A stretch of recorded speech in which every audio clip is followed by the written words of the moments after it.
Commercial cylinder मिळत नसल्यावर हिंगोलीमधील प्रसिद्ध असलेल्या खिचडी भजे हॉटेल व्यावसायिकांनी आता चुली पेटवल्यात। शहरातील जवळपास 20 पेक्षा अधिक खिचडी भजाच्या हॉटेल्समध्ये पुन्हा एकदा चुली पेटल्याचं दिसतंय।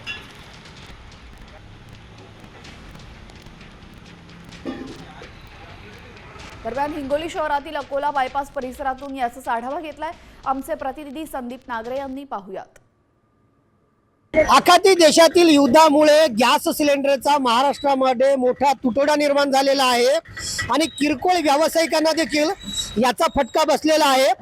महाराष्ट्रासह मराठवाड्यामध्ये प्रसिद्ध असलेल्या हिंगोलीच्या खिचडी भज्याच्या दुकानांमध्ये तब्बल 5 वर्षानंतर चूल पेटलेली आहे। कमीत कमी 5 ते 6 वर्ष झाली। 5 वर्षानंतर मी आज एक चूल पेटवत आहे, कारण गॅस हा मिळतच नाही। कमर्शियल गॅस व्यावसायिकासाठी भेटत असतो, पण त्याचा तुटवडा निर्माण झाल्यामुळे आम्हाला गॅस न मिळण्यामुळे आम्हाला भट्टीचा उपयोग करावा लागत आहे। आता जोपर्यंत गॅसचा उपयोग होत नाही, आम्हाला गॅस मिळत नाही, तोपर्यंत आम्हाला चुलीचा उपयोग करावा लागेल। संदीप नागरे, साम टीव्ही न्यूज, हिंगोली।